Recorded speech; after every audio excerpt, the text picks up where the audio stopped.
It's 1 o'clock and it's time to call to order the October 22nd meeting of the Board of Appeal. I'm Mary Ann Burr, Commissioner for District 1. And John Shasik, District 2 is present. From Vanderpass, District 3, present. I do not believe we have any changes to the agenda to mark down. So I will move on to public comment. This time is for the public to address the commissioners on agenda items or other concerns. The board will consider all comments, but will typically not take any action. Please state your name, city of residence, and limit your comments to 5 minutes. Do we have any public comment? None here. Anybody online? Wish to have public comment? Going once, twice. Okay, the public comment. We move on to the approval of these vouchers, dated 10/22/25, voucher number 25-1037. Just a motion. Yes. Thank you. I am moving that we approve these vouchers, 25-1027 through 25-1040. For a total voucher of $4,262.31, electronic vouchers of EFT 1009 through EFT 1015. For a total of electronic vouchers of $20,892.08, for a total of $25,154.39 approval. Second. Any comments? I already looked through it. Yeah, I'll call for the vote. All in favor? Aye. Aye. Unanimous approval. Now all we have to do is Donna. We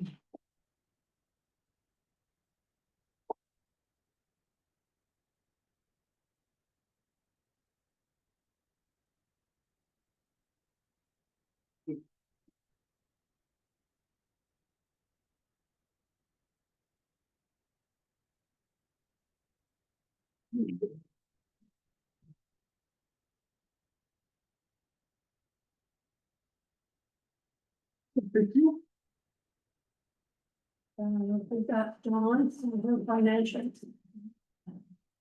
You're up, Dawn. Hello, everybody. Hey there.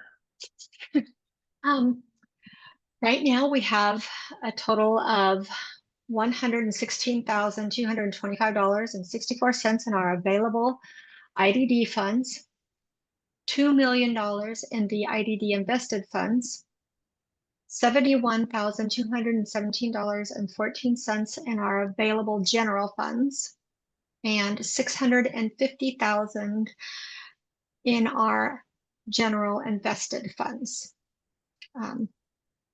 Right now, we've spent so much time on the budget. I wasn't sure if anybody had any general questions in regards to the financials that were presented last week. Does anybody have any questions or concerns? We seem to be still in good position. I didn't see any red flags.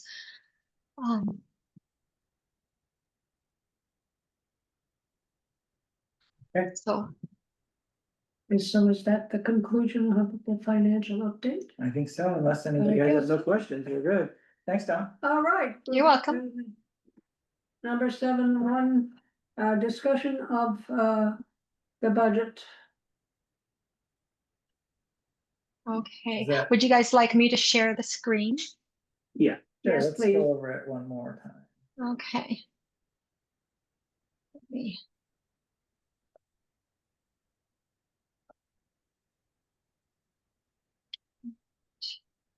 There we go. Now this is version V8 that was sent yesterday afternoon. And let's see if I can get this bigger for you guys. Would probably be a good think time to combine the agenda items that you're looking to talk about. Yeah, I think I could bring this in here, yeah.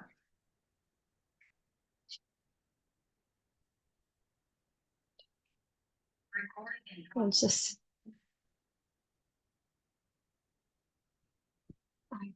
Now, the only changes,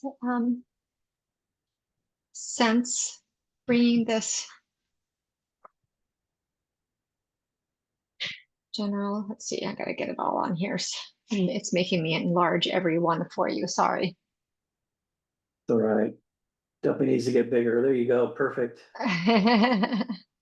Okay, this line item right here, capital pond sewer rehab rehabilitation was the only item on the farm that was changed or updated.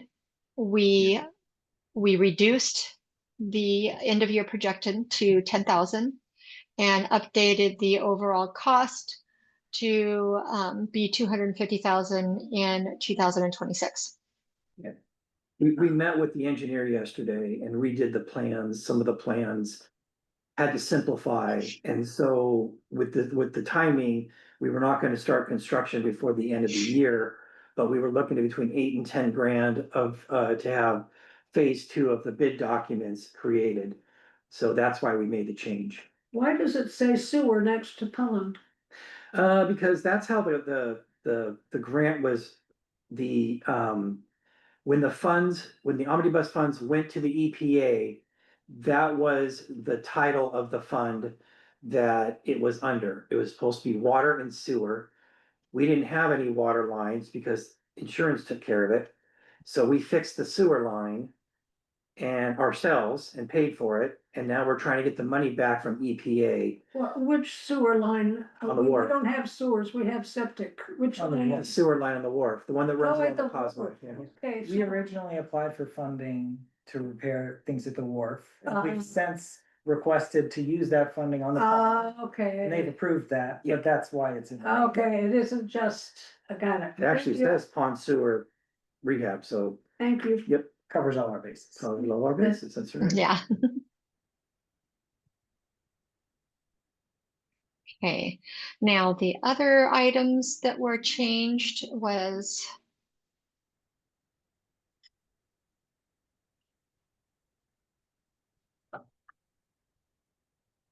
adding, let's see here, sorry.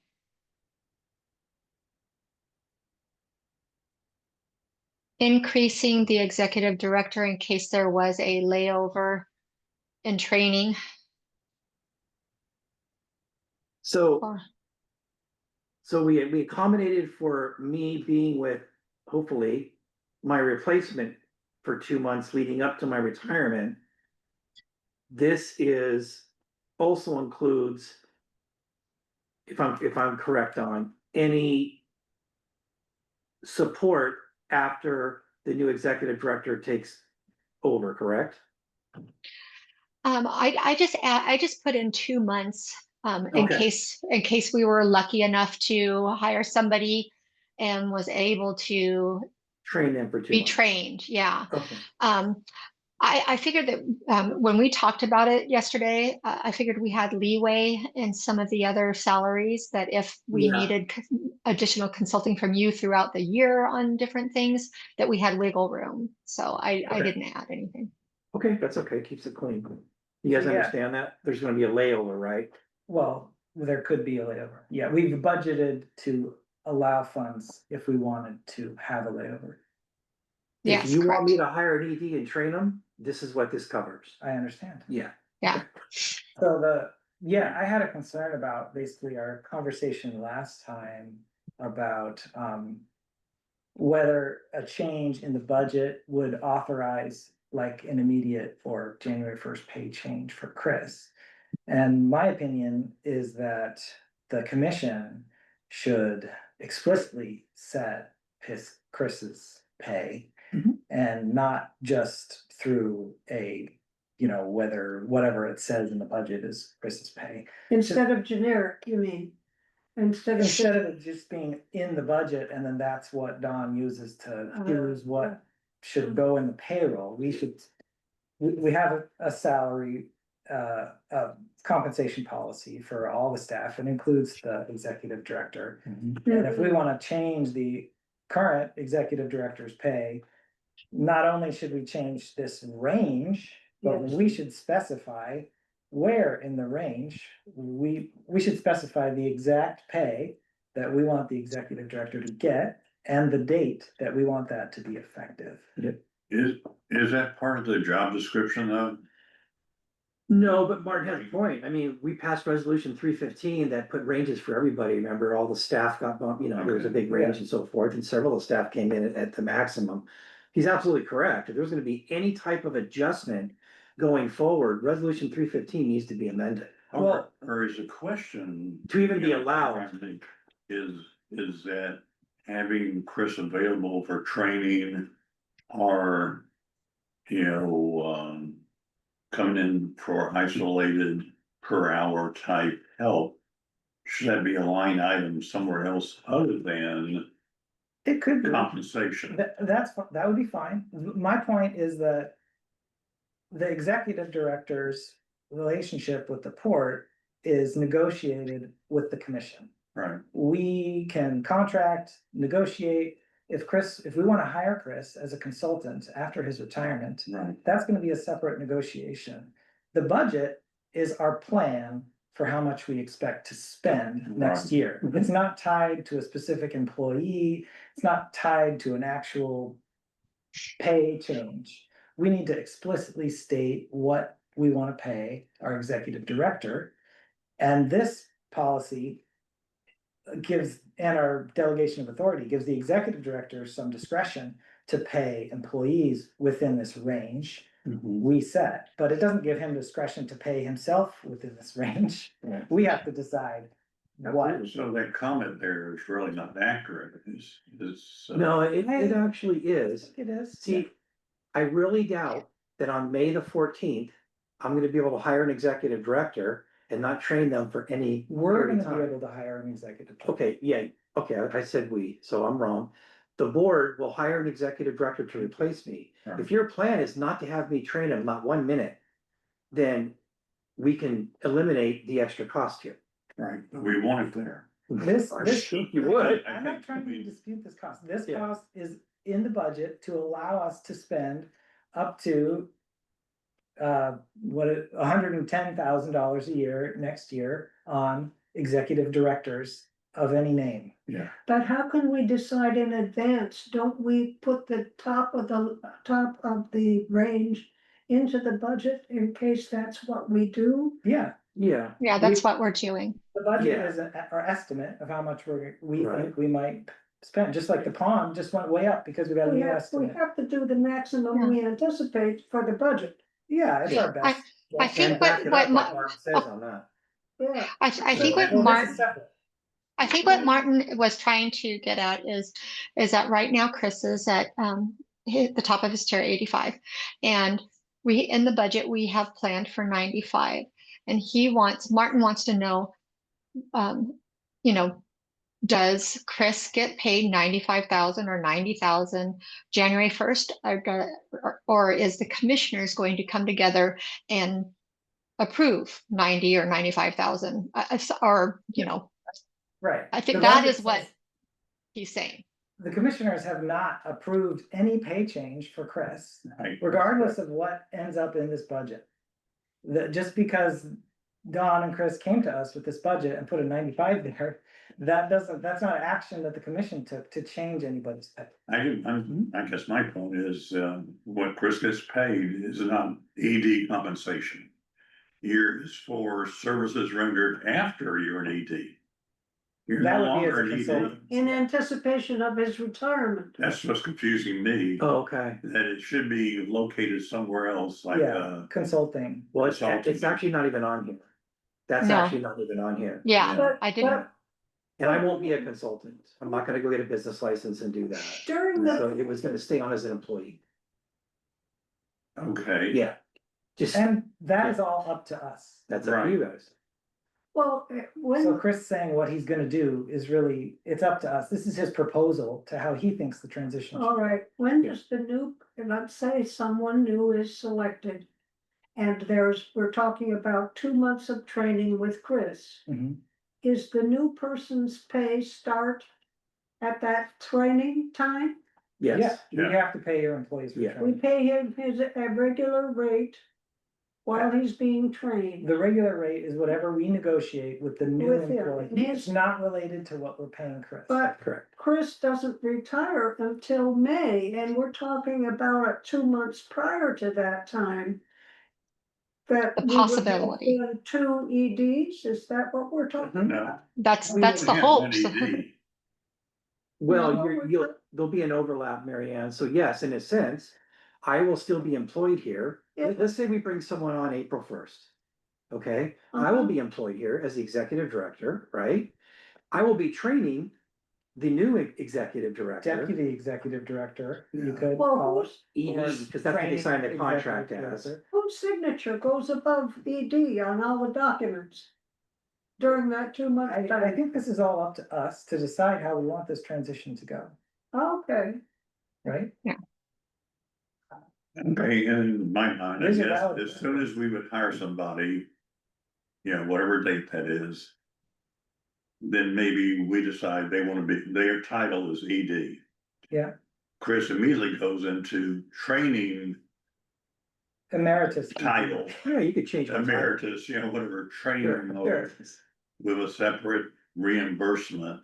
We could contract it at a different rate or whatever, it could Yeah. be. We can negotiate with Chris, oh, it's We'd getting like that to- complicated. it is complicated. Let's look at it, instead of at an annual rate, what would the monthly rate be that the actual dollar amount we're talking about? Or our- Well, we haven't, That Set doesn't the count pay because this is a budget. We have to budget for the whole year.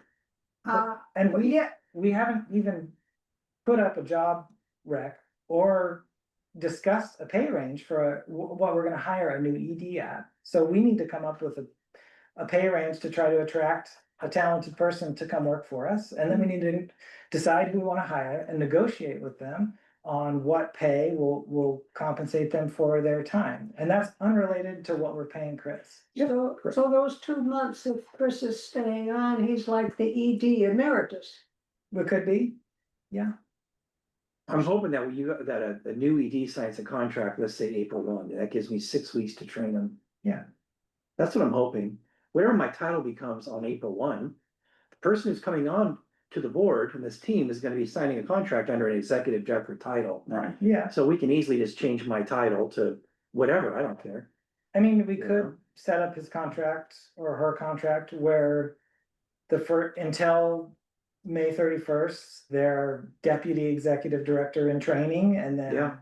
after that, that's a provisional employment, and Yeah. if we Yes. have Yes. we can have a meeting with the board in late May and decide if we wanna keep them on as the permanent executive director. Yeah, that is very smart because I mean, take a look what happened with the Rambo situation, right. right? It could be that after 6 weeks, Martin's exactly correct. And I'm like, I'm sorry, but this was a bad hire. And Yeah, I've gone through that too with EDC. Yeah, Yeah, Right. yeah. so we'll probably work with Seth, our lawyer, to come up with these contracts, and we can probably have some executive sessions to discuss how we should negotiate with the new ED and those kinds of things. and the for issue now you is guys. what number to put on that budget. So this number is not locking in what we're gonna pay our future ED. It's not making any change to Chris's pay. This is our guess, our best estimate or highest estimate, if you wanna estimate it that way, of what we're gonna pay for executive directors and executive directors in training in 2026. So it used to say 110 and now it says 95. No, what happened is Dawn, while you were talking, broke that out to show you that there's gonna be a director A and a director B. Because there's gonna be a coinciding, the plan is, Yes. of me training a potentially new executive director. So she just broke it out into more detail for you. Super.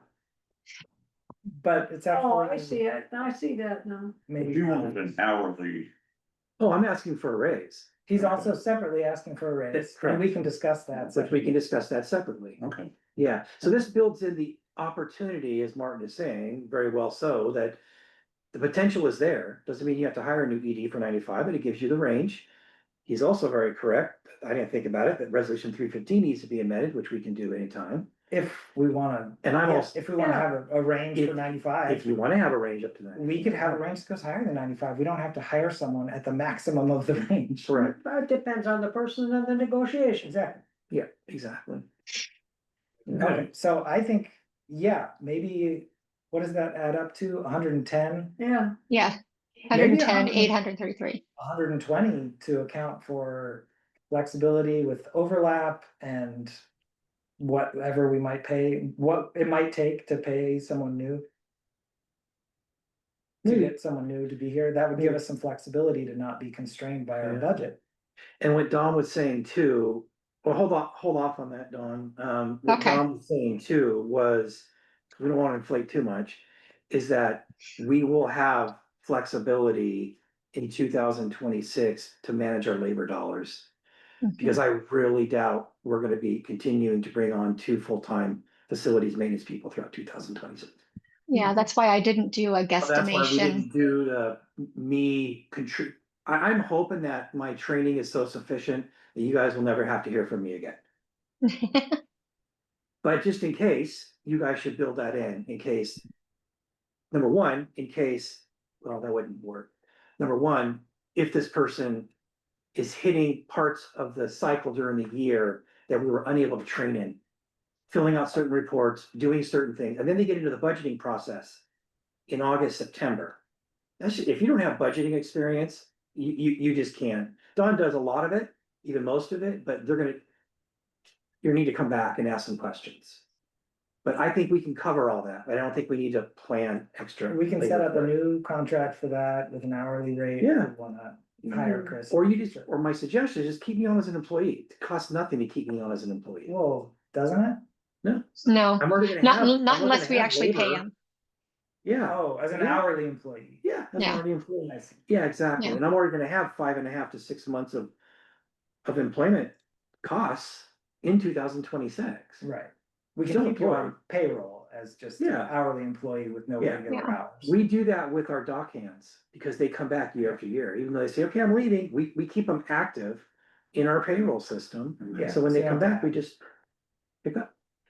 So we understand that better with the breakout, 2 different lines, okay? I don't know about the breakout, cause one. We, who's we don't gonna- necessarily need it. I just did that to show you the difference between the actual planned salary range proposal, to think, to be there for 2026 and to show Yeah. you the extra 2 months worth of cost in case we were able to train somebody for 2 months.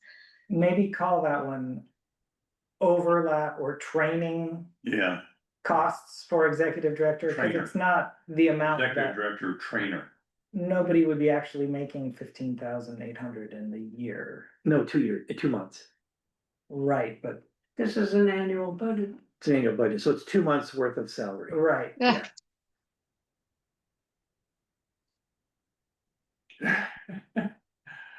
sure.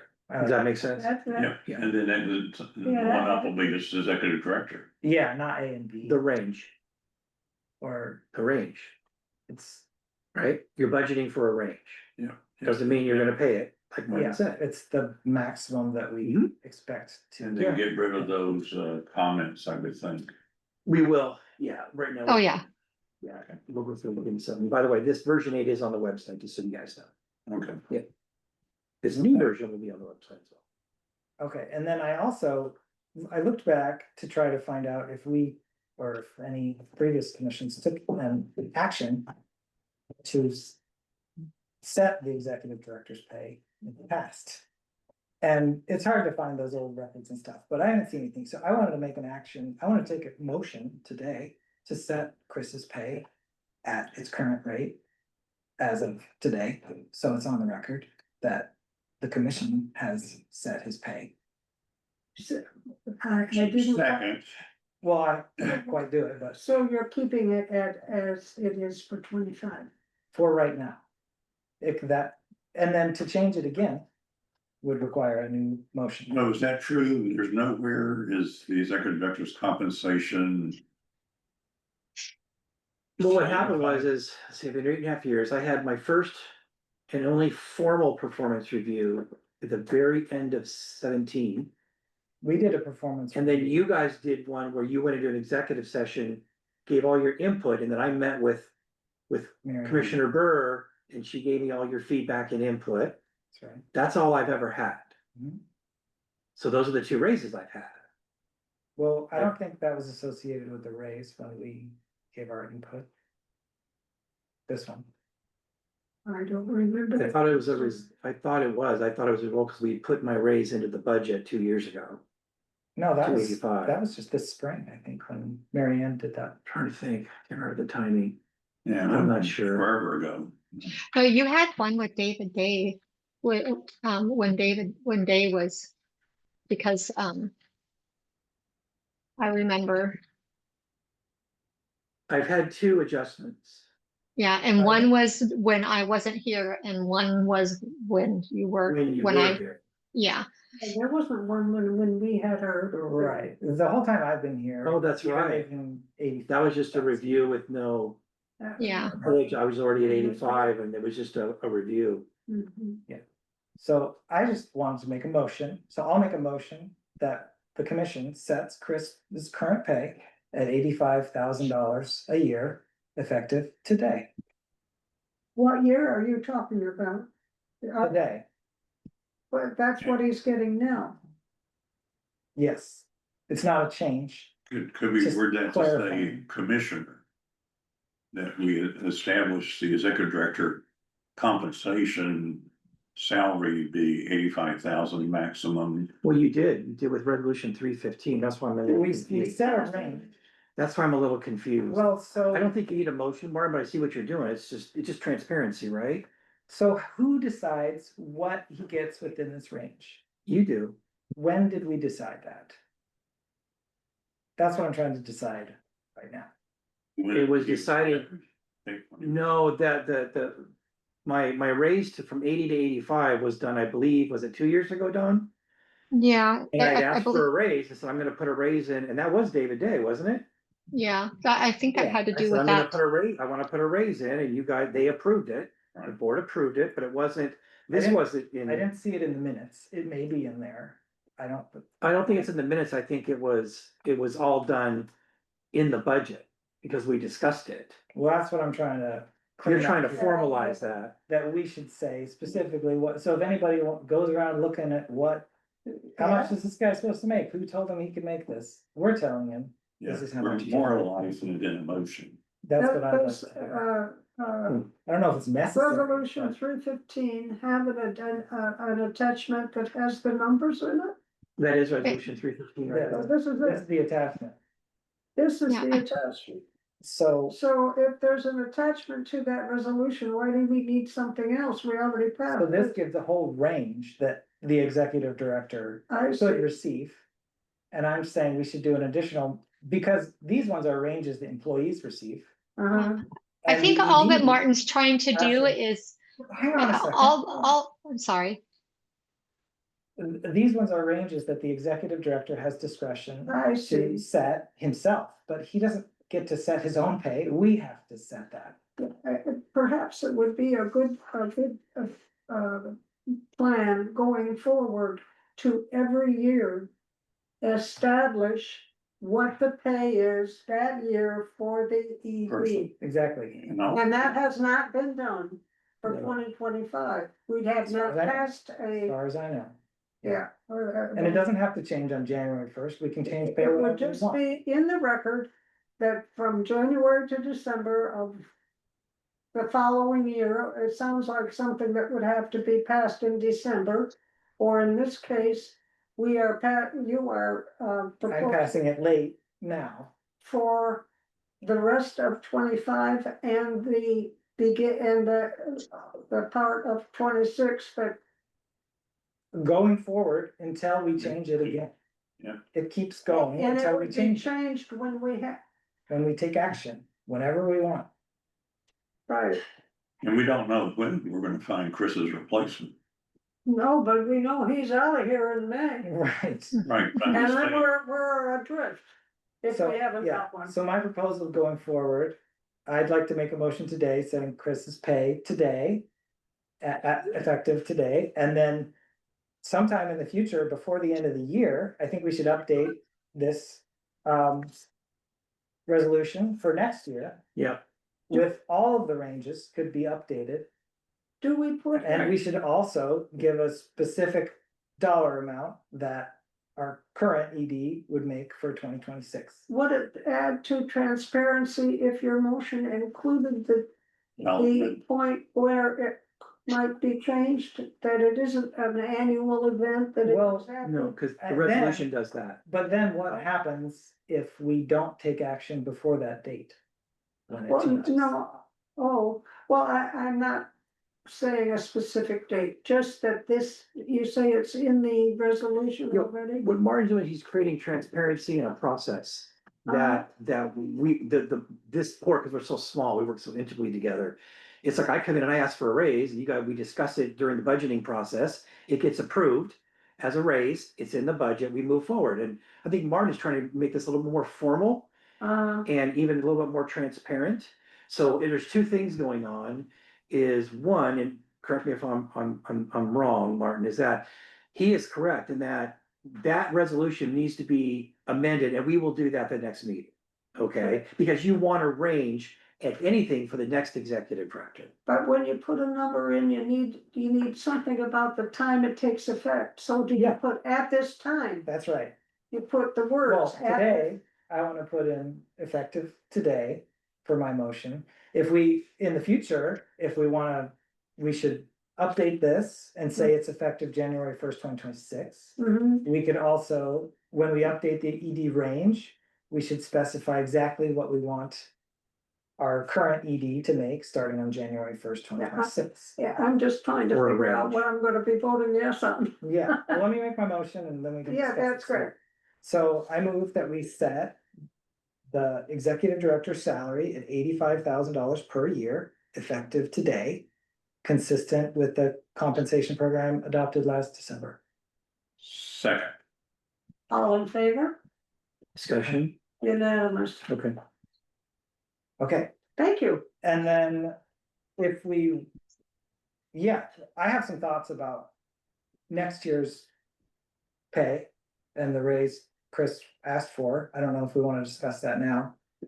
Or save that for my topic on employee compensation, Yeah, if we'll have enough time. We can save it, yeah. we'll have enough time, we'll make time. Okay, Yeah, this is a budget conversation right now, but I think that had to happen. Okay, so is So, there yeah, anything good job. else about the budget we need to talk about? Was there any other changes, Dawn? I can't remember. Those were the only two changes. Okay, we still have the broadband thing to work out, but we're good, it's gonna be a Yeah. last minute deal, Yeah. so we're hanging in there. When is Okay. I have to have the final small budget Short term. created and before Thanksgiving. So Yeah, we so have we have our time. public hearing next Wednesday, Dawn, Uh-huh. which will probably be about 30 seconds. If we want to continue to review the budget at that point, or if we have any breakthrough with the broadband issue, Mhm. we could exit the public hearing like we did on the 8th and have a regular meeting and make any last minute adjustments then in an open public meeting. Outside of that, the next meeting is on November the 12th at 10 AM, and that is to adopt the budget. Okay. So it may be that we have to call a meeting between October 29th and November the 12th to make a decision about how the broadband project is going to be budgeted for 2026.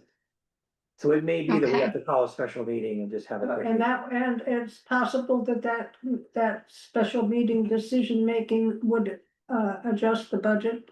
Is that what you're saying? Yeah, well, Yeah.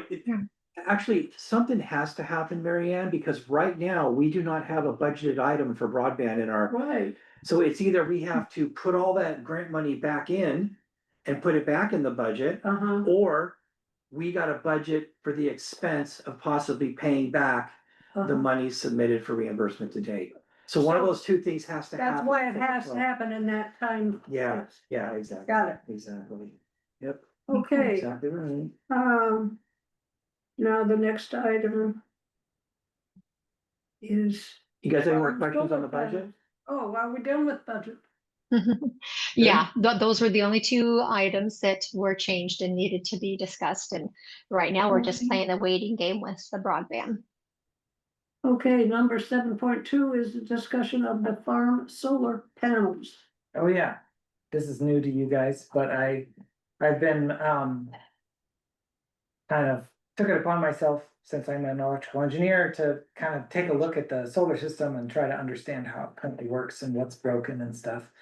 And I made this little presentation that Chris just pulled up. I met with Paul a few times, who designed it and owns Would-Be Sun and Wind.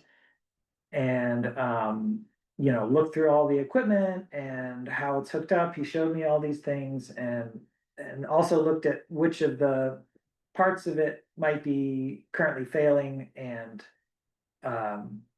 he has time next spring, because this is a really busy time for him, because there's a federal solar credit that's expiring at the end of the year. So everybody's rushing to do solar stuff before the end of the year. So he said, wait until the spring and I can take a look at it and fix things if needed. And he's offered to fix things at pretty low rate. I didn't talk specifically, but he's just trying to get it done. He's not trying to make a bunch of money here. And he also has some of the panels that are failing. He has replacements in stock at his warehouse, that he can replace under warranty for free. Hmm. So, So this is, we have 10 rows, that's the total. well, 12 rows. Can you zoom out a little bit? I don't know if I've ever asked for that. I feel like I'm seeing the. Oh, whoa. I'm glad this is being recorded. There's a drawing at the bottom. There you go. Go all the way down to the bottom, or that picture. So that's a picture that from Google Earth of our actual 12 rows, minus a few. And then this is the different colors are the different systems. This So, is good. You did a great job on this. so there's 3 systems. The green one, called Green Bank Community Solar, is 6 rows, not there's 2 on the bottom and then a bunch more, then 4 more at the top, but they're all connected to the same system. And then there's two other systems that are either 2 rows or 4 rows. And then if we scroll up back to the top, I'll explain the difference between those systems. So the biggest one, Green Bank Community Solar, is half of the whole array, and it connects into the Barney power panel and basically just offsets our electric usage from PSE.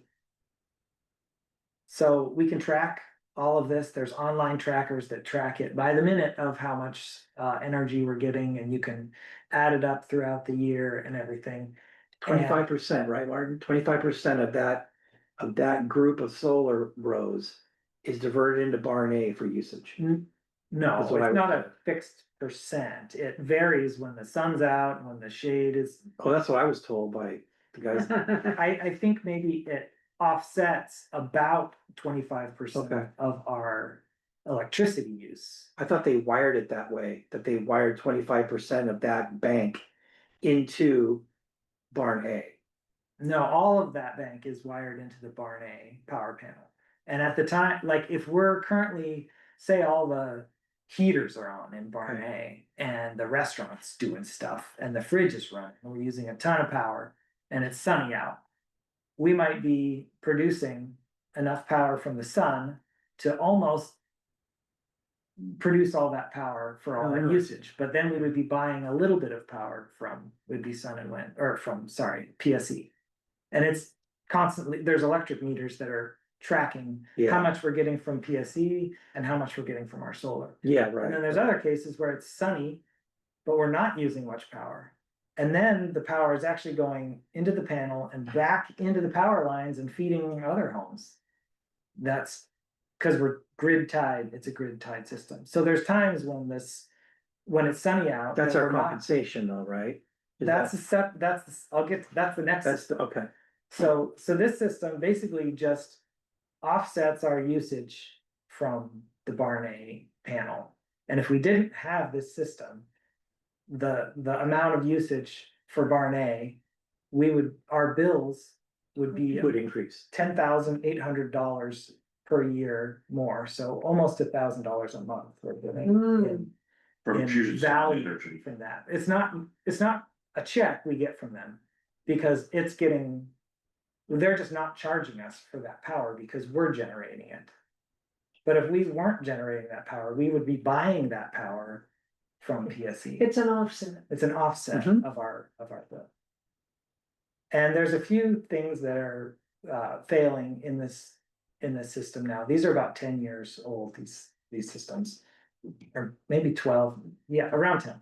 And so right now it's only operating about 80% of its former capacity. And some of those might be easy fixes. Sometimes one panel goes down and it takes the whole string down. Mm, So, and that Paul's gonna need to get in there and kind of test and figure out exactly what's going on.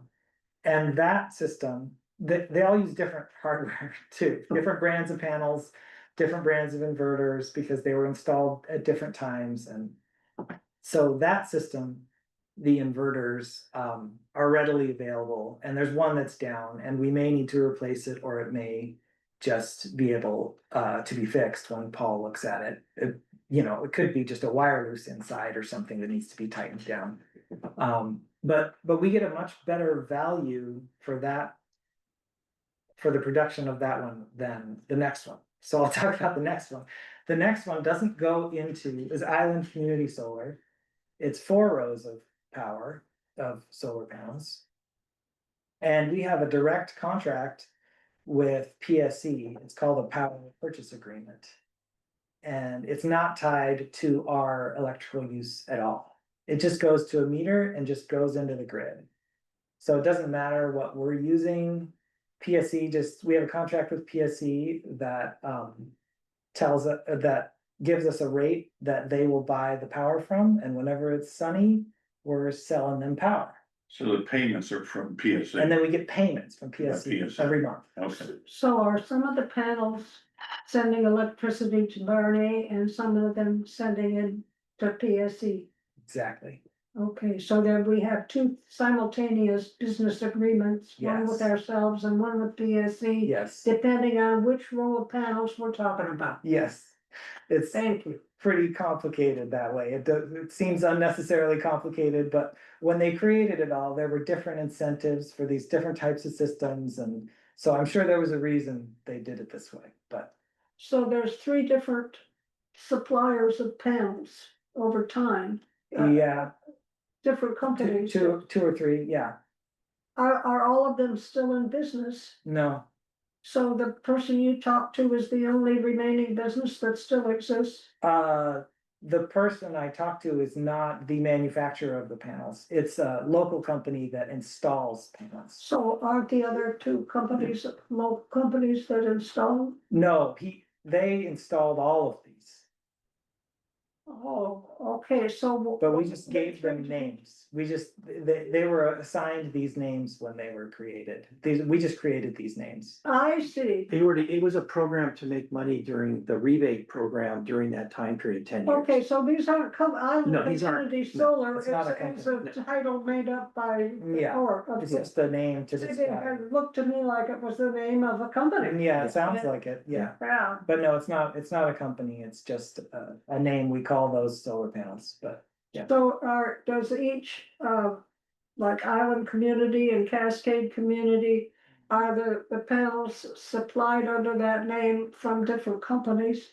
within each system, all the panels are from the same company. They're all from the same company? Well, Like, all these are the same no, manufacturer? within each system, Oh, yeah, they With- are. yeah. But there's This is a- 2 or maybe 3 different brands of panels. There's also other hardware in addition to the panels to connect it to the grid, and there's different brands for those things too. So there's a wide array of different companies. But they're all designed to work together. Sometimes it's interchangeable, sometimes it's not. That's a So question it for depends Paul. on who's installing them Yeah, to make them work to together. design the system. Yeah, so Whitby Sunderland designs these systems and specifies what hardware, what brand. Uh, then They it's- are a company. They're a company. They are a company. okay, Yeah, Question, so. The Cascade Community Solar, I'm not seeing the port being compensated by whichever method. That's true, because, and I'm a little fuzzy on this one, Chris knows a little as well, but Cascade Community Solar was. A system created by this other third party that we had a contract with, or the port had a contract with 10 years ago. And it was all done above board and allowed him to do this, and I think we were getting some kind of rent for a small time or something like that. But not now. But not now, he has since, we have no communication with him, and as far as I know, that energy, there's still a meter where that power is still going into the grid at PSE, it's still producing.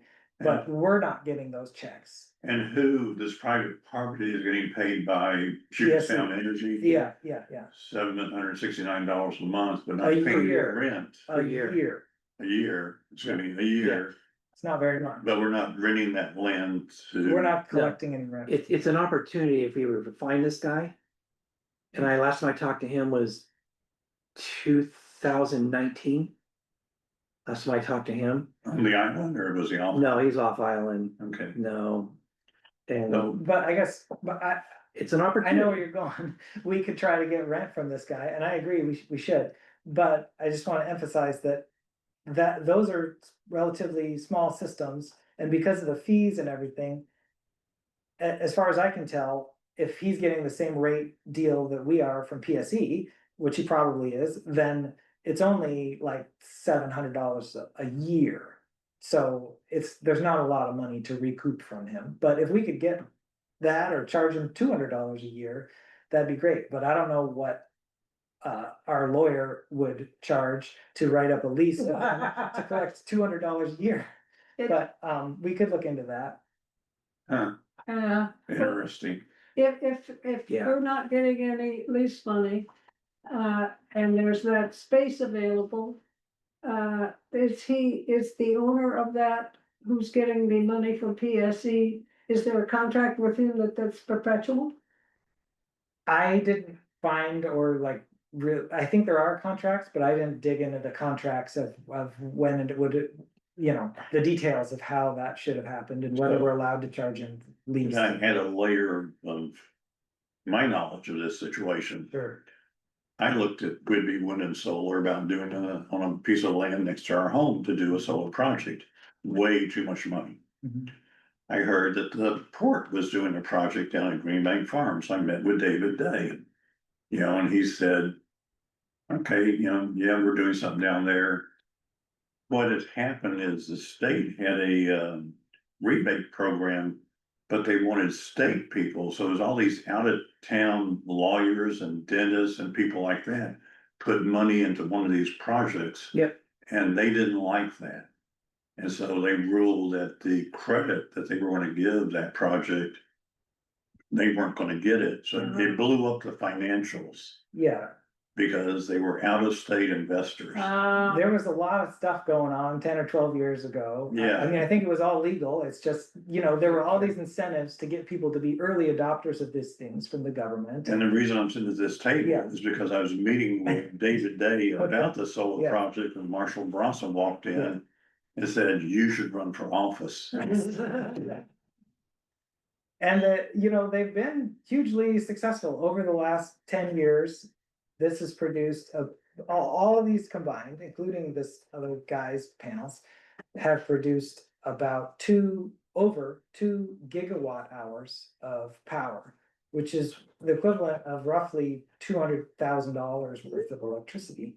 So this is a pretty significant and large Yeah. accomplishment, and we're just at the tail end of it, trying to keep it running and, get the power out of it. And so I think there's some low hanging fruit repairs that Paul can do for not much money that will pay off within a year or within 2 years of what we have to pay to fix it. We'll get more dollars back. And then there's so the Island Community Solar one, the second one, where we get a payment from PSE, that payment is only about a third of what we get from the first system, just because of the like, per kilowatt hour, Okay, per energy, for the amount of energy that we sell to PSC because of the way PSC bills for this stuff.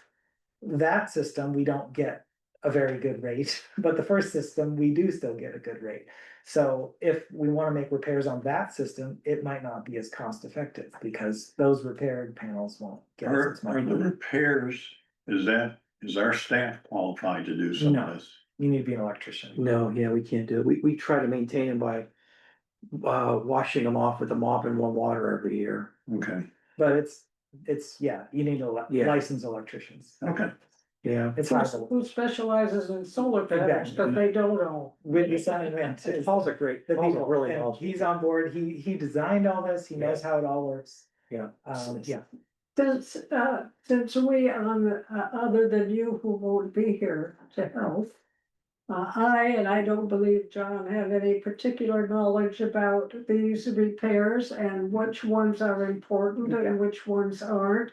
I'm wondering how, if we decide we would like to have this array brought up to the best possible, Mhm. production. yeah. With this person you have described as very competent and available. Mhm. How would we have a contract with him when we don't know exactly what needs to be done? I think you could ask him to put together a proposal of Mhm. what he thinks should be done. He knows about all these Yeah. issues too, He's so. very knowledgeable. I worked He's- with him ever since I got here. And then he'd probably make a bid and Mhm. say, for $2,500, we'll repair these, this and this and this, and then have him do it, and then you can look online and see that the power has gone up a little bit.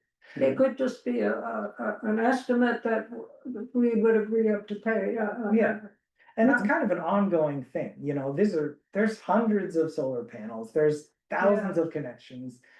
Little things are gonna be failing every year, and so.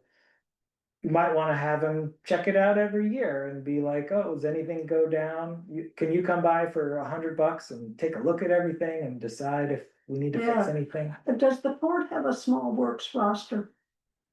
Is that? No, of something course, ports have? we worked through the MRSC on that. Okay, I'm at the water. But something like districts, this doesn't require going through a. Cause it's such a low.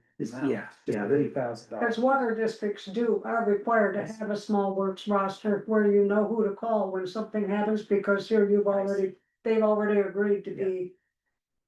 yeah. The one you call. But this would just be an informal agreement then with someone who would be the guy we call Yeah, this is a on a licensed, regular basis, maybe. yeah, a licensed contractor, a licensed electrician, yeah. Okay, so. Yeah.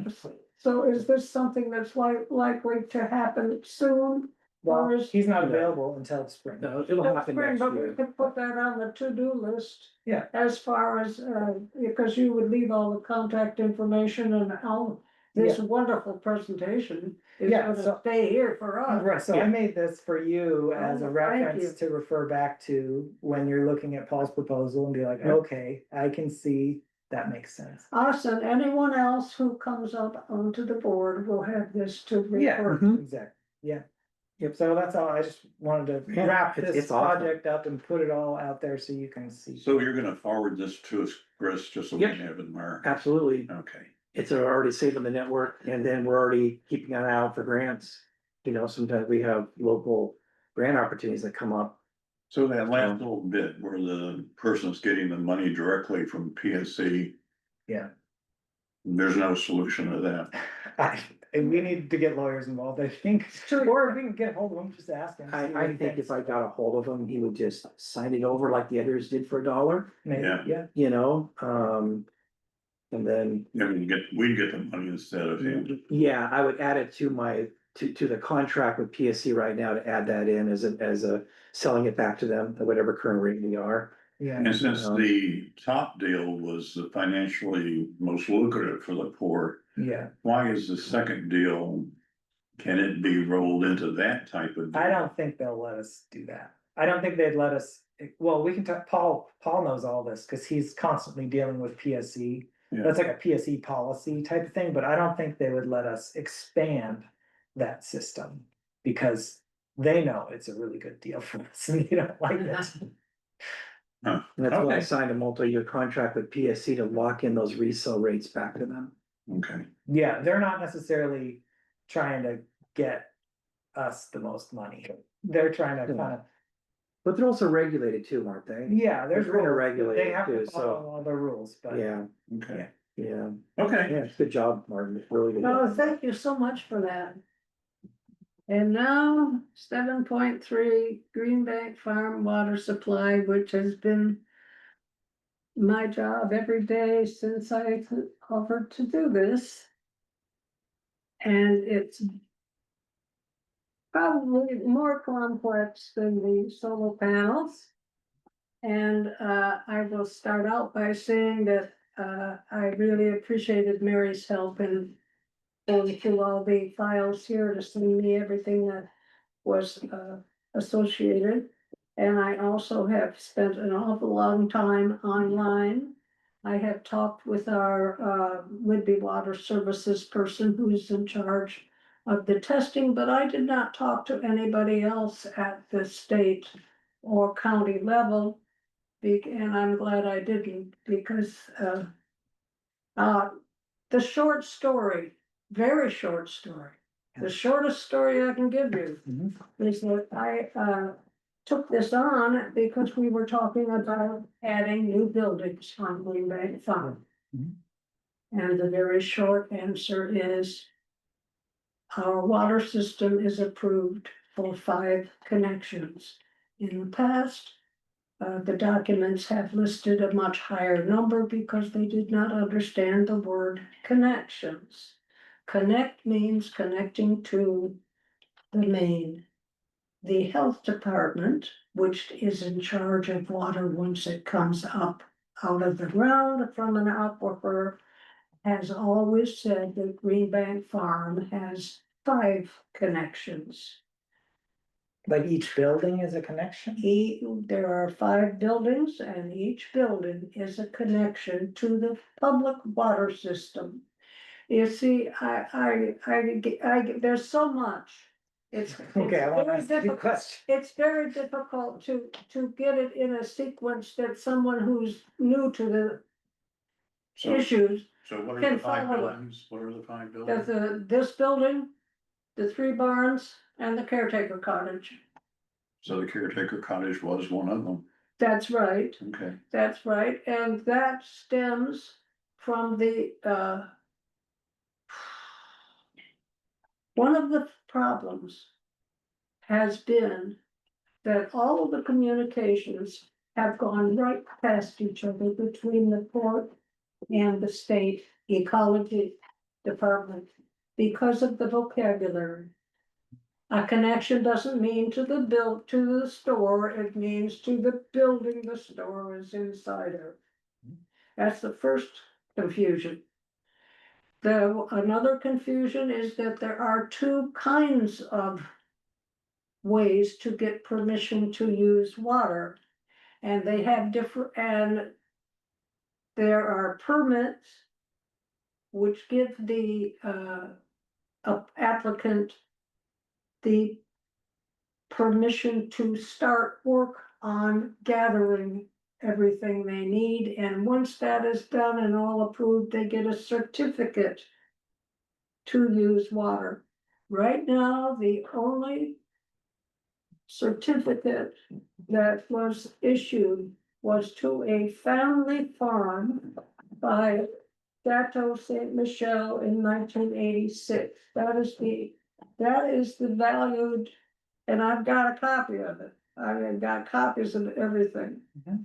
And the system we have right this minute is approved for a family farm. Okay. One of the things Saint Michel did, in addition to getting a permit for the spring that feeds the pond, that feeds 125 acres is what their permit says. So, Plus, that kind of a permit for a family farm gives 1,000 gallons a day of groundwater without a separate permit. It's part of the package. They drilled a well that same year, 1986, the one that's up there. But if we use more than 1,000 gallons a day without having a groundwater permit. Not realizing that there were two kinds of permits, surface water and groundwater.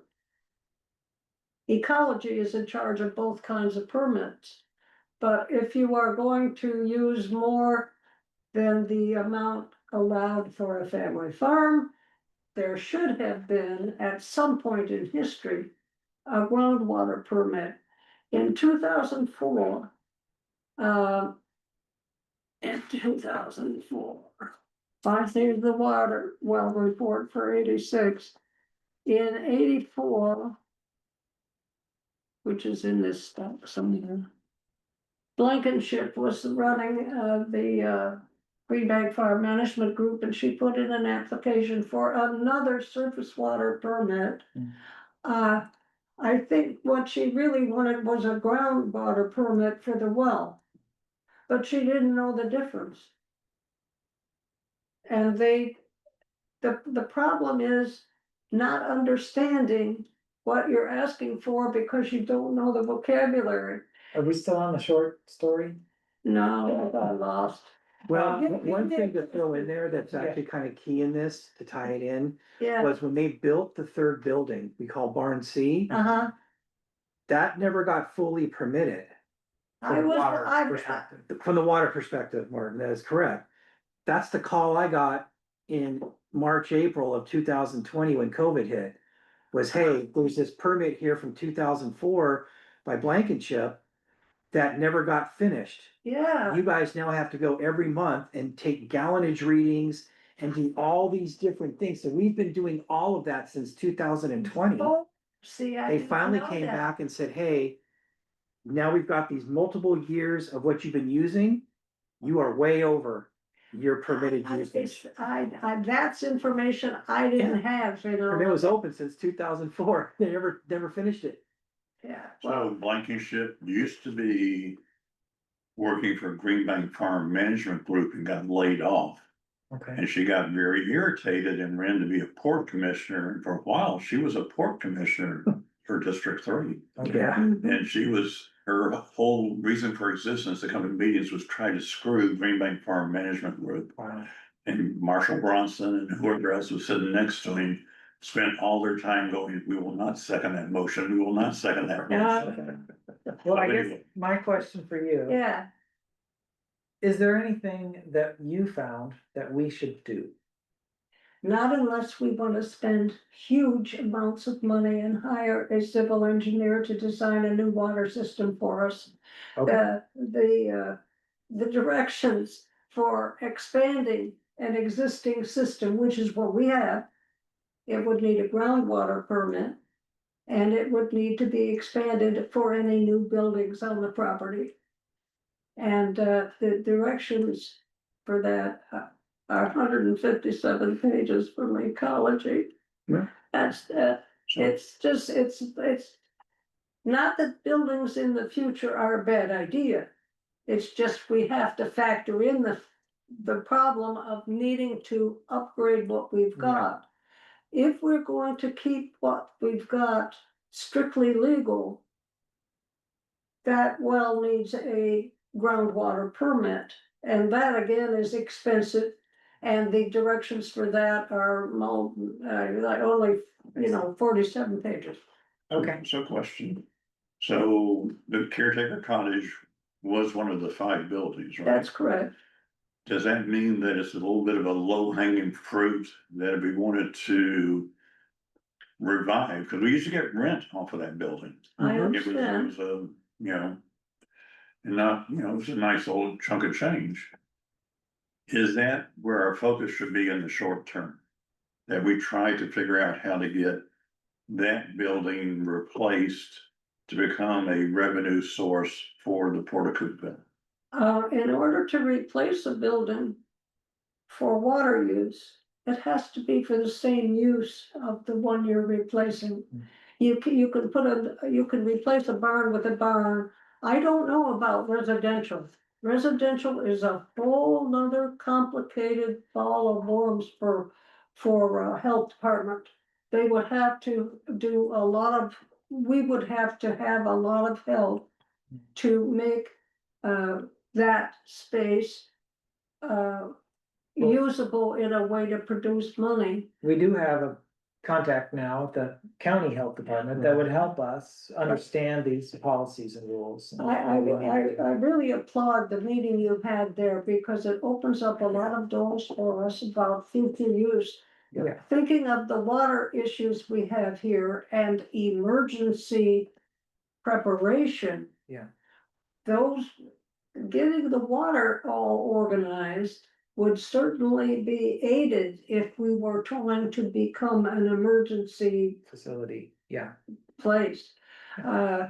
Trying to get anything, the caretaker cottage falls under some of the rules for the master site plan, which say if there is replaced, the square footage could only increase by, what, 10%, 15%, and Mary was able to look up the fact that that building has 900 square feet of footprint.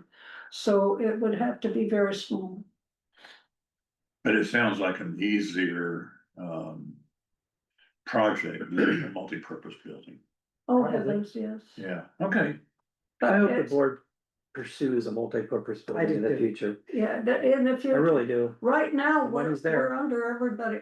The good news is, our water, we have a green operating permit for the water from the well. We've had, when there was a leak, you and the men were able to fix it. Yep. When the surface water permits require periodic paperwork on allocation. And this comes from Eastern Washington, where people would get surface water permits just so their neighbor couldn't get them, and then they wouldn't really use it, or they would use it for something other than irrigation. And that's why that rule is in there about allocation. It's about proving you're really using it. And the port has not been able to produce those documents requested by ecology because there's not been a clear understanding of what allocation means. But ecology keeps giving delays. There have been 3 delays for that paperwork already. Well, I think they know what we're using it for, because that's where we started recording the usage in 2020. We have to go up every month and take a gallonage report. How many gallons were pumped from the pump house where the gauge is up to the holding tank? It doesn't measure how many gallons are actually used. It's measuring how many gallons are actually pumped out, Yes. right? And Mhm. so that's what they come up and said, you're 130,000 gallons a year over your usage. Yeah. We're not causing any problems. No, We're not propose causing any we problems. continue to not cause any problems with Yeah. Dodge. Until we need to look into any new development, and then I understand that what you're saying is we may face expensive challenges with our water system So in any when, kind of development. so when the organic farm school students used to be based out of this building, they were not, relatives, they were, students. Yeah. Where am I headed with this, well, there's your 2 dwellings, right? So we had the caretaker cottage. right?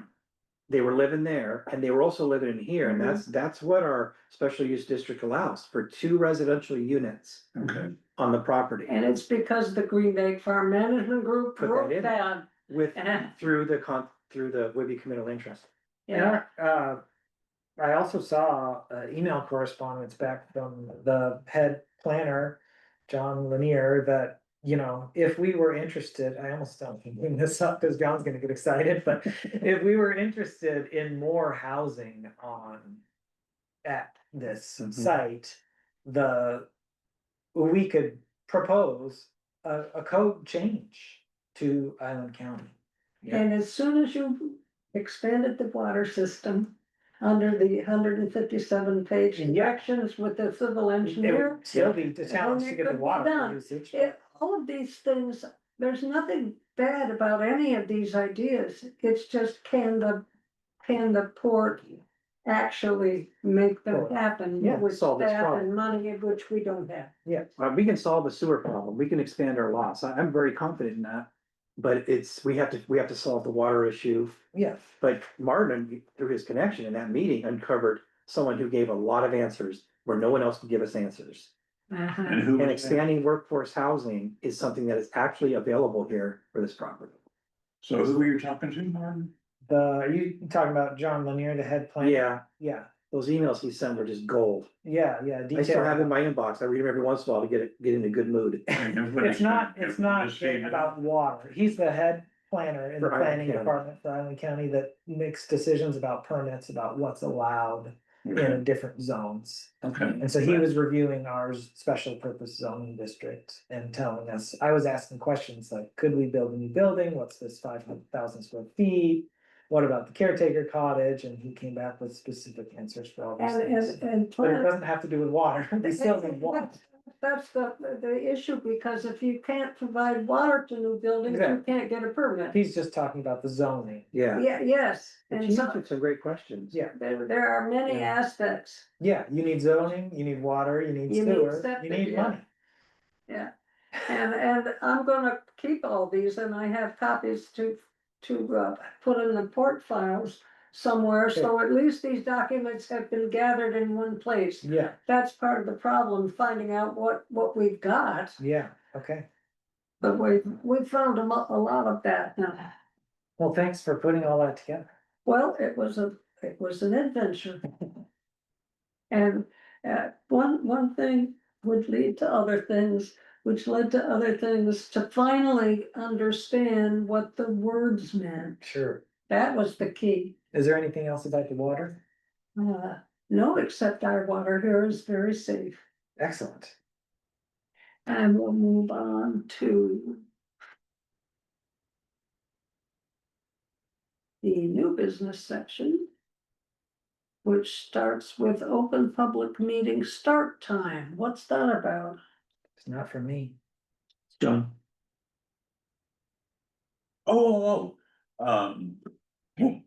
So I talked to why? Shane.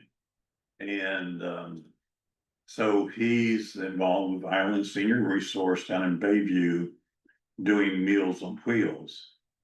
So I kind of said something about our meeting time, and I actually heard, that was gonna be a conflict time-wise. So the only, Which meeting? The 10 o'clock or the 1 o'clock? both, He works. He has So a that's the job. conflict. Okay, go ahead, I'm sorry. so, yeah, I mean, I was sitting down the, path of, are you gonna be able to, attend remotely or whatever? And I said, it's better if you actually come in the door and we can be face to face. So I think I heard if our meetings, both of them, started at 3:30 in the afternoon, I can't do that. then he would be able to attend. Well, I oppose that late start time. Because in the winter, I can't drive in the dark, so there you go. What about changing the day? Does he work every No. day? I think it's every day. I don't know, I didn't hear anything about that. I don't know. I'm not gonna speak for him or vote on any of these things. I think we need to wait to hear from him what he can do. I can't agree to 3:30 in the afternoon. It's interesting that he ran for office. He didn't bother to check. You don't think people at work should run for office? I don't know. I just, if we can accommodate him, I think that would be fine. Well, you have to If- accommodate all the let's put it this commissioners. way. Well- Two commissioners vote to accommodate, so Well, yeah, it's not really that up to would- just you. That would be nice, and maybe someone will come and pick me up for me, Maybe. maybe. Uber. Well, I'm glad I talked to him. Yeah. I'm impressed that he's, working with Island Senior Resources Yes, and that's Meals on right. Wheels because of the senior population and all.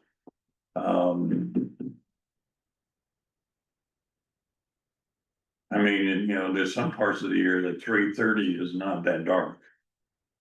let's not get into it, let's just wait and see I what mean- he says. We don't take, one step forward and two steps back, I guess is what I'm saying. Yeah, We gotta be, you might need to be, everybody might need to be a little flexible and try to shift stuff around and make it all work, so And so- hopefully you guys can come to an agreement on the times for the meetings. yeah. Is it possible, Mary Ann, just to throw this out there, because I'm a problem solver by nature, that we could set you up with the Zoom availability? at No, your I house? won't do that, I wanna come in person.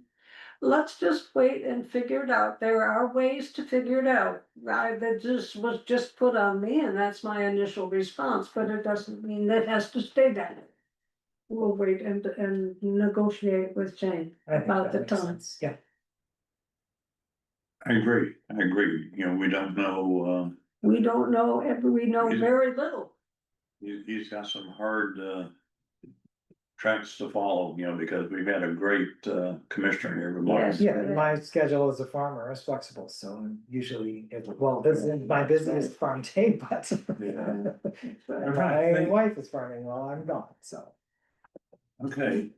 I just wanted to raise it, could be as something we'll need to deal with, Something to ruin the rest of my afternoon.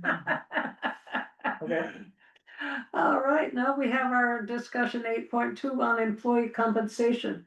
Yeah, so this is just following up on our previous discussion about how we set pay and the processes and we could update those pay ranges now, or that could be done later. There's this is my last meeting and I would be a part of those conversations. But I did want to make a comment about the executive director's proposal to get paid $95,000 and also do a smaller cost of living raise for the remaining staff. I didn't think that, I don't like the optics of how that looks to the staff and the message that sends to the staff that the commission would give like a 12% raise to the ED and then a 3% raise to everybody else. So my, recommendation would be a uniform, like 4% raise across all staff. Well, But I understand his reasoning, but yeah. Here's how I look at this. First of all, I think the pay range there, I think you've got 3 people that are already hitting their head on the ceiling. So if you look at that, there was no raise budgeted for 2026. Don put in what's called a cost of living increase. Okay, I am suggesting to the board, this is just my suggesting input, that those bottom ranges do not change. We can't afford. And just the upper ranges change, No, or no. you leave everything on resolution 315 alone, except for you have to plan for a new ED and increasing that range. We have to plan for tightening our belt. You got a plan to tighten. That's why I'm saying you may have to eliminate at least one position next Can year. I just ask a Sure. clarifying thing? So do these ranges allow, like if someone's at the top of this $25 an hour range? Yeah, And we say we wanna give them a cost of living increase. Do we have to update this or can we give a cost of living increase? it's a I mean, great, it's actually a great This is idea. great. It's something that, I had forgotten about that. That's why I'm so glad you brought that up, is Don and I kind of talked about that and we're kind of on the fence on whether we can even offer a cost of living raise, because it is not in our employee handbook. Nowhere in there does it say that we must give them a cost of living raise. So that is the range right there. So in my opinion, I think we need to go back and back out the COL. well, Unless we, my expectation of what this document is for is that it gets updated every year. When the commission Can be, would, yeah. would redo this every year. This is a 1-year document that we created in December that was effective January 1st. I think we should create another one for 2026 and you can another one amend for that, 2027. actually. You can Yeah, amend or that. amend this. And this anticipates every operation that we have been able to do, we still are able to afford to do. When I say tightening our belt, I mean really cutting back on what the court is able to accomplish that takes labor to do it. Because we don't have the money. It seems to me that during all these projects we've had for using IDD money, employees were able to do work that was compensated through the IDD funding because it was on an IDD project, Mhm. and that bolstered their total income. No, Or what it did was take some of this pay and put it out of IDD That's- instead of out of general. but they didn't make more money because. They didn't make more money, but we were able to Afford it. preserve our general funding because it came out of the IDD account. There- Proportion. That is not going to continue forever, and as the number of projects change and are more specific, we won't have staff that can participate. And eventually, the IDD money will be spent on the projects that are required. I agree, I mean, it will continue through 2026, But but not forever. we won't be able to support this many employees, or if we do, the number of hours they work will be reduced. I guess my philosophy is not. In order to attract someone to work for you, you need to pay them what comparable with what they can get somewhere else. It doesn't matter if you can, what you can afford. If you can't afford to pay employees what they're worth, they won't work for you. Then And you won't then, have that position. then you won't have employees. Well, you will have a reduced number of employees, Well- because you will have, Sure, but Uh, that's different than the rate. We still have the flexibility to eliminate and fire people if we decide we can't afford them. So But right if now, we we pay have people every in the one of these market- employees working for us, right? No. No, I didn't backfill Murray's position, Right, right? So that community admin specialist is non-existent. Basically, Mary is doing part of her project manager role and taking on that role. Okay, And so my thing is that if we're gonna offer a cost of living increase, which I have no problem doing, Martin is right in that we need to at least put a sentence and amend resolution 315 to make it now resolution 315 1B, whatever, that says that the board can, the board can, have cost of living adjustments to be determined during the budgeting process every year. So we can offer cost of living adjustments, but this was the pay range that we agreed at that time. It can be adjusted, it can be moved, and it probably will be. I do want to say something to your comment about the ratio of cost of living compared to me. I've been here 8.5 years. I've gotten 2 raises. I have given staff a raise every single year since I've been here, except for 2020.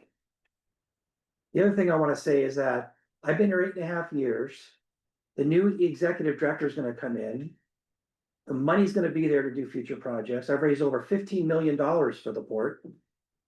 And for me to come in and train an ED that's making $10,000 more a year than I am on day one, doesn't feel very fair to me. mhm, all right. And so to your comment, Martin, I don't agree with how you frame that.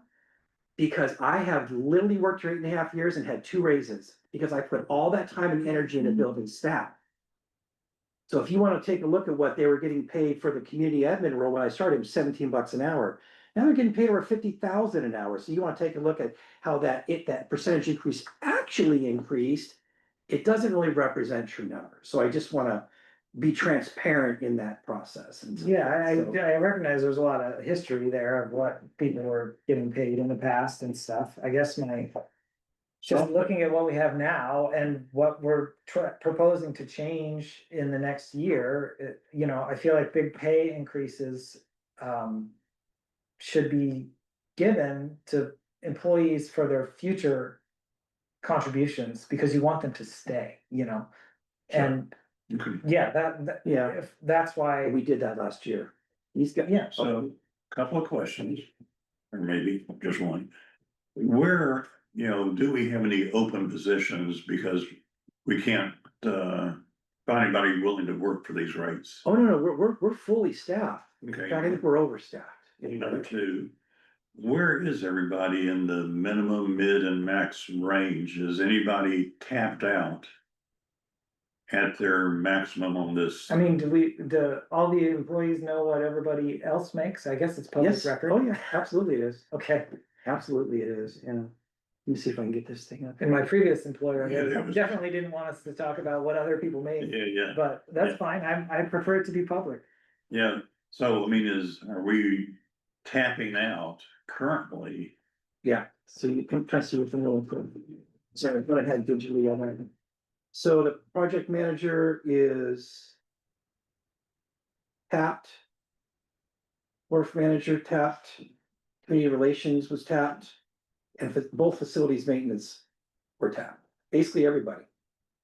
Pretty much. Cause dock hands are hourly. Dock hands are different because they come in at a certain wage, and then every year they come back, we increase them $1. Aren't they typically So is high this- school kids? And they come back, and we've But got is several this- come back. Are they all within 17 to 19? Yes, but we had some dock hands that actually made it up to 20 in the last year, because they were here 4 years. Well, we should probably change those ranges to accommodate The the reality. reality, yeah. Well, that was the rule then. Was every year they come back, we give them $1 raise. This has now superseded that. Now that we had one employee that came back multiple years, and he is in the service and he's not coming back. Oh, I see. You know what I That was in mean? the past, that's not. That was in the right past, now. yeah. Okay.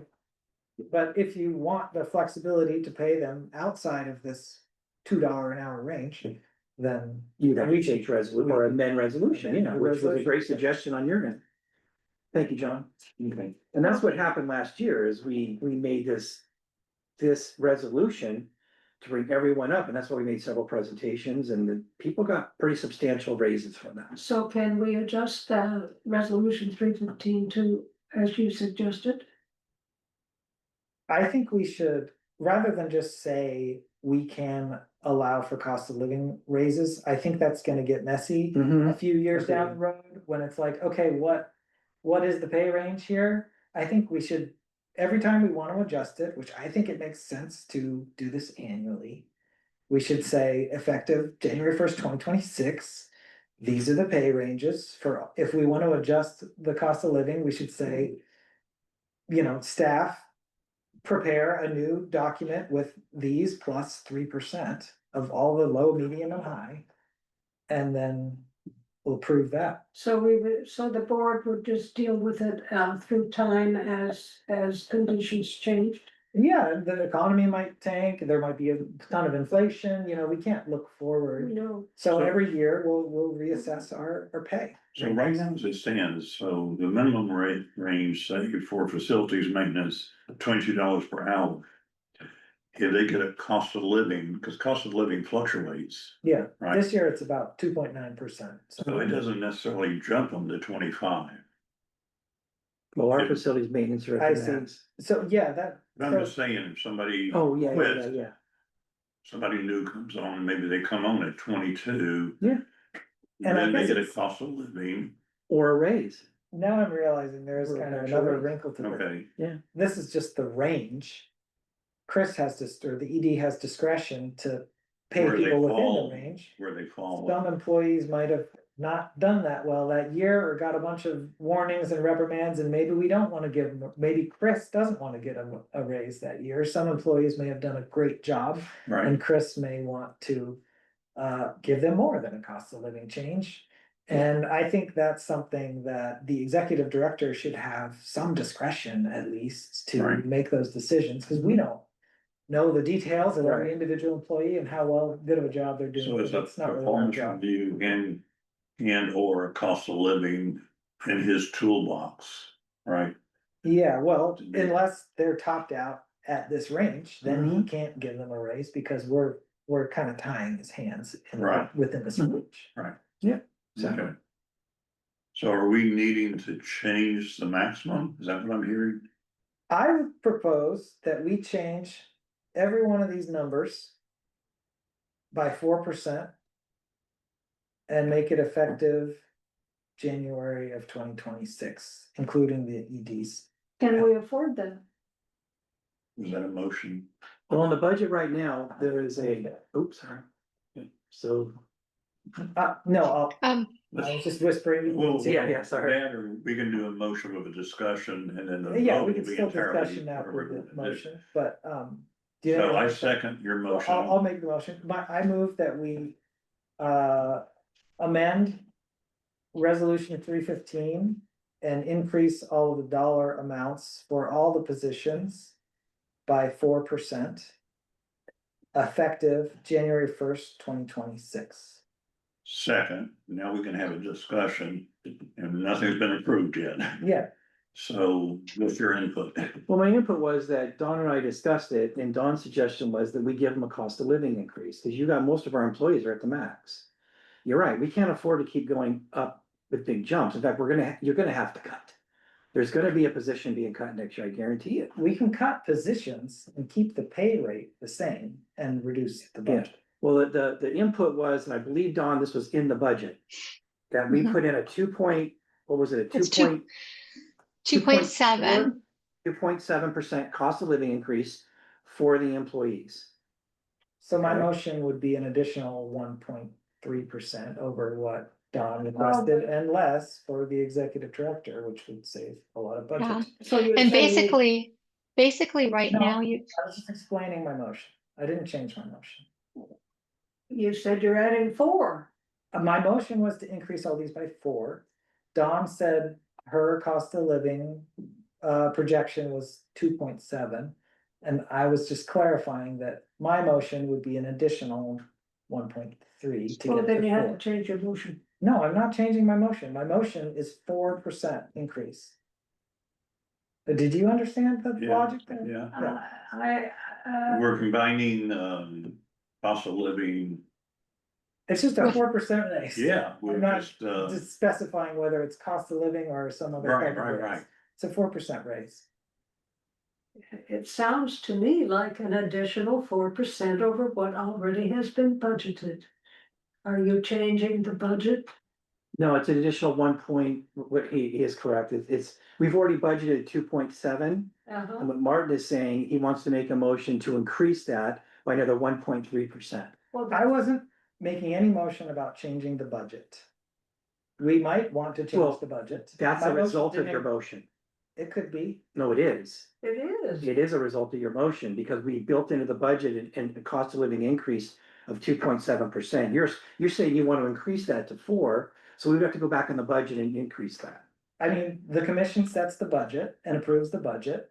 right, We don't have, if we want that, we can. The budget includes a $10,000 raise for Chris. And I'm not including that in this motion, so that would be some amount of savings. My motion was to amend this resolution about the pay ranges for next year. We might want, Oh, wait a minute Also- here. Are you saying that you are looking to amend resolution 315 to increase the maximum pay on by that 4%. by 4%, but it doesn't mean that you are approving a pay increase of 4%? Correct. Well, I don't know if that's what Martin meant. so. You get discretion to pay the staff within these ranges. This is what I meant. But after we make a motion, that would increase the pay range for the executive director, but it wouldn't. Yeah, I see what you're saying. Yeah. It wouldn't automatically change your pay. Because we should make an additional. Motion to clarify what we want your pay to be within the range. I think it's perhaps, Okay. again, a communication issue because cost of living is described as an increase in for cost of living. It is not called a raise. A raise is one thing and a cost of living increase is something else because many positions have an automatic cost of living increase, which is considered different from a raise. Okay. They're two different things. and Okay. based on that, here's a question. Even though we have everybody at the maximum, somebody could quit, somebody new could come on at the minimum, right? Sure. So, or what you're proposing is that even the minimum should go up by 4%. That is what my motion said, Okay, okay, just wanna clarify. yeah, I don't know, I mean, we can discuss if that's a good idea, but that's what that's what I said. Okay, That's a good idea because minimum wage has been increasing every year and it's increasing by 2.8% for for 2026. So you don't want the minimum prices to stay the way or the minimum wages to stay the same. And when, when you hire a new employee, they don't always come in at the first, the minimum pay. Right. Sometimes they come in, they have experience, or they have advanced degrees. They might be more qualified. Different employees that you're hiring might be more qualified, and they might demand a higher pay or not want the job. So it's up to the ED to negotiate on the port's behalf. are there any state minimum? No, but yeah, so I think what you're proposing though is that needs to be an amendment to resolution 315, and we're not prepared for that. Like I need to produce resolution 315-18 for you, Mm. so you can approve that at the next meeting. And I'll just make the next meeting a public hearing / open public meeting, since we're all gonna be gathering anyways. You guys wanna do that? Are you gonna be here? Oh, next Wednesday? Next Wednesday, the 29th. I'm driving away on the morning of the 30th, so that's gonna be a busy day. Yeah. But I could be here if we kept it to a short meeting. I guarantee you the public hearing is gonna be about 30 seconds long, Yeah, and then this would be, Before, you have to realize that, if it's only two of us and we don't agree, nothing will happen. Because right now, I have heard that the employee compensation schedule mhm. has been increased every year. And the executive director position has not. That's what I have heard. That's what I heard. and last year was a big increase Yeah. for staff. It was a huge increase for some. So I do not have the same concern that you have about the difference in 2026 compensation for the ED compared to this schedule. And so plus the fact that saying a motion for an increase of $4 to me is confusing because much of that is cost of living increase. So as it stands, as the motion stands now, shall we call a vote? Because I'll give you a preview. I will vote against it because I don't But approve. do you have an alternative that you're proposing, or? My alternative is to leave it sit the way it is for now and worry about it later. Because right now, this port is facing a drastic change in financial ability to do what it has been doing. And it's going to have to change dramatically. And while this sits with all these positions and all these amounts is one thing. What the position title list will consist of in the next few years, I see that it will have to change because there simply will not be the financial backing to pay this many people that much money. So I think it's a premature attempt to settle something that doesn't need to be settled because they've gotten increases every year. And the ED position is just now being caught up from not being increased every year. Thoughts, John? And the new ED may have their own spin on things. That's right. Yeah, well, that's why I'm trying to build in a range for you guys, so you have some runway. Doesn't mean you have to use it. But I do agree with Martin, though, that resolution does need to be changed. I don't think it's appropriate to change it right now. I don't even have an updated resolution, so I don't know if this Well- motion is. Right now, we have commissioners where two can pass something. You're trying the to pass a future- resolution by having the new resolution in front of you, though? No, I made a motion to amend a resolution. With, it's specified 4% to all the numbers, it's pretty clear what. No, needs it to be isn't. done. It isn't clear. Change all these numbers. Add 4%. But this, you keep ignoring the budget connection to this list. And what your $4 on all of this, It's not $4, it's 4%. 4%, okay. Is, the 4% and, But yeah, would affect the budget. this might affect how Dawn projects what we're gonna pay people for next year. It should affect how Dawn projects what the pay will be for employees next year, so that may make changes to the budget. Chris is not really buying in on that it affects the budget. And why is that? No, I think he agrees it affects the budget. No, it does affect the budget. I'm just, this Doesn't feels the like a, process. this feels like a. Hasty, Well, it's kind of hasty because this is my last regular meeting. Yeah. It doesn't have to happen right now. This is my proposal. If I you think two it's feel premature. differently, so don't feel offended if we just It's can't jump okay. on board, I guess. that's, I mean, it's up to you guys. I'm trying to have a say in this before I leave, but Well, again, it's a good idea to consider, but not today. That's my, Well, So many finish ideas the are- motion though. all right. You are we know, ready to- it wasn't an action item, it was a discussion item, but it became an action. Is item. this I can make a discussion? motion at any point. Hmm? Chris was just saying it's a discussion item. I shouldn't have made a motion, but You did make a I motion. did make a motion. And it's been seconded. And I think that- Should we call the, Yeah. raising this page of scheduled payments by 4%. Oh, All in favor, Aye. against, I'm out.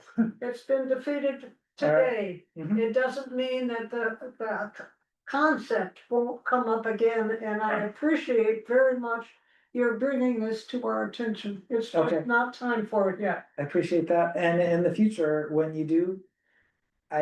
I think we should change some of these numbers, and I think after you approve that, there should be a new motion.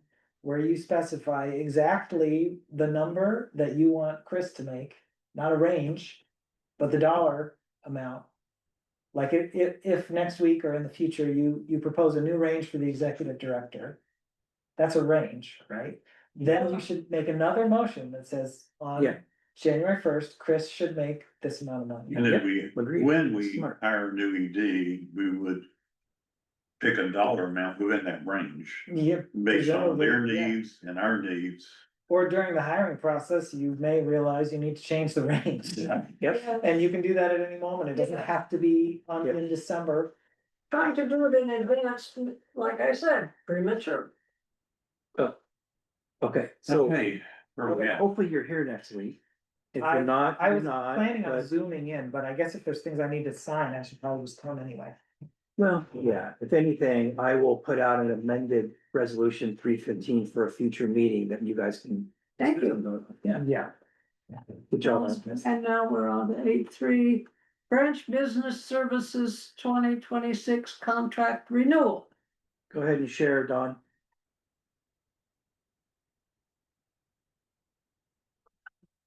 You're still on mute. Okay, sorry about that. I did not have the contract up.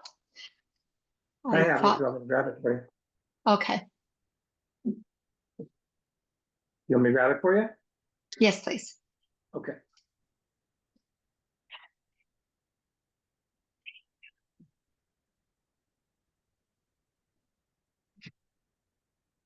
Okay, nothing has changed in the budget, the services, everything is the change, or everything is the same, other than the fact that it's something that we do every year, and the increase is basically just the increase in services, time, cost. My subscriptions alone, just for the accounting and the payroll stuff, is quadrupled, unfortunately, with Intuit. They seem to have the minority monopoly, I guess. They're becoming a little bit unbearable as far as their cost increases the last several years. But so basically, this is including a 10% increase for the services.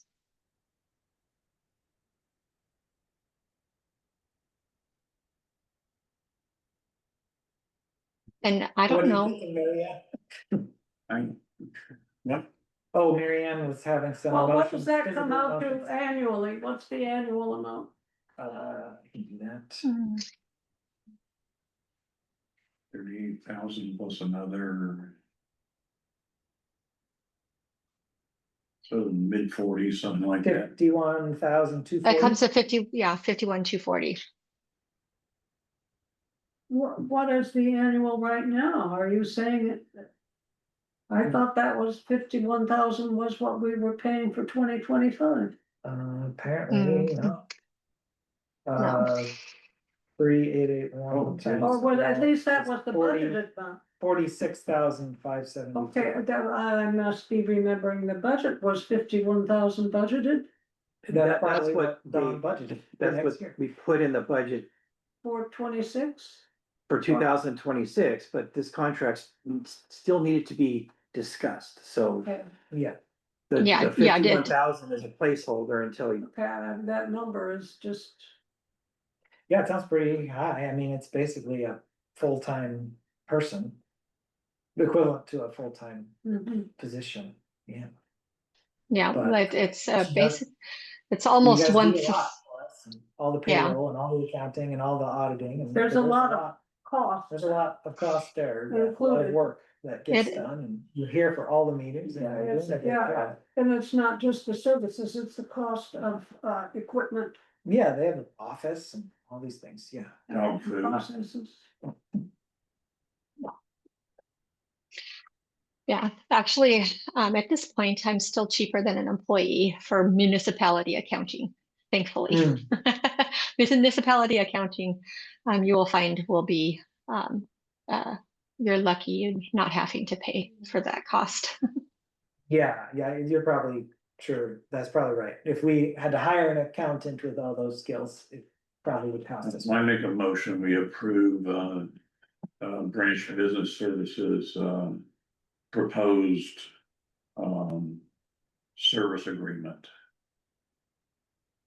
Second, Okay, Any more discussion? No, call for the vote, all in favor, aye, unanimous approval. Thank you. thanks, Don, for all your work. You're welcome. I actually enjoy it. I spent my we 4%. can change that. No, don't change that. I enjoy it. Oh, Lord. Okay, Okay, where are we at? we're at commissioner discussion number 9. I don't have, Is there anything else we need to talk about? I do have a report thing I wanna talk about. Okay, I can do that. We had the COG and our TPO meetings this morning. And in the COG, they were talking about the legislative priorities for the different districts and county and stuff. We had a representative from Senator Murray's office and a representative from Senator Cantwell's office, and Clyde Shavers was there. And on behalf of the port, I brought up the difficulties with permitting water projects with the National Marine Fisheries Service and the delays and costs associated with those, because we've been struggling with the dock, Yeah, good list. dredging and all that stuff. And then also I made a specific request to those senators, assistants about the helping out with our issue with Treasury. And they apparently had both already been briefed on our situation and about trying to get our broadband grants amended to allow us to continue working with Zipley on the broadband project. So, but yeah, they're both our state senators or national, what do you call them? Our US senators are you know, kind of on the issue or aware of our broadband issue. And if we do, he was kind of like, I think you guys are now working with PWB and Yeah. the ball's not in Treasury's court at the moment. Yeah. So, Yes, it is. Oh, it is? They control the ball. well, they control the ball, but we're still kind of developing a proposal with PWB that's then gonna get sent. Yeah. To Treasury. Yeah, that's exactly right. And We're then- coming back with a counter proposal. If we need help at that moment when we're making an ask of Treasury, then we can Yeah. reach out to them and see if they Yeah. can help with that. Get it across the goal line. Get it across the goal Yeah. line, to Yeah. use sports analogies. Out of curiosity, what is Port of South Whitby? What did they, what was their input? He wasn't there. He wasn't there today. Kurt wasn't? Kurt wasn't there, yeah. I don't know why. Hard track, he wasn't there. He's there almost every other meeting, but, no, the word. Oh, Kurt's. they're at Small Ports Conference. Oh, That's today. gotcha. I was supposed to present, right? But I know they've been, talking about their passenger ferry dock a lot Yeah. in the transportation, and they've got a multi-million-dollar kind of project to put in a passenger ferry dock at the Clinton Ferry. So I think they were probably asking for help with that. Um, I mean, it's Well. a few years into the future, they're still Yeah. in kind of a pre-permitting phase and trying to get funding for it and everything, but Hmm. yeah, It'll probably happen, but not soon. yeah, 'Cause I that's think my it'll gut be too. essential. I think people want it, it's just finding the funding and, you know, they're gonna have to deal with the NIPS too, to get a permit for that, so. Yeah, But no, I didn't notice if they had submitted an email request or anything. That was all I had.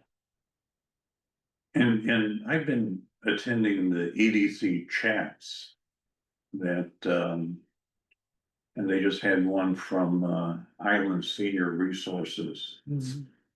And, you know, I continue to hear affordable housing as being the, Mhm. you know, the, around everybody's neck for employees. Is they just, you know, no place, to live. Yeah, yeah. And It's so, tough. you know, I think that's why, you know, I was particularly excited about the caretaker cottage, mhm, that if we could have it be a, you know, 3 or 4 bedroom thing, that we could have 3 or 4 workforce people renting from us. mhm, They don't necessarily have to work at the farm, mhm. but they would be on island. That's Yeah. why I kind of saw us Yeah. addressing that need. And that would, if we had a caretaker, that was a staff person, one of the maintenance people perhaps, or something, was a Like in the caretaker in the past, and that could live here, and maybe we could offer, you know, reasonable rents as kind of part of the incentive. Of course, that doesn't take To care of employ. your issue of the other employees. Well, that could be one of the units One. maybe, but I Yeah. mean, that would be a, you know, a benefit to the Right. Green Bay Farm to have that kind of security of people living here all the time. As an employee, because when I hear all of this affordable housing, I keep seeing the other side of it.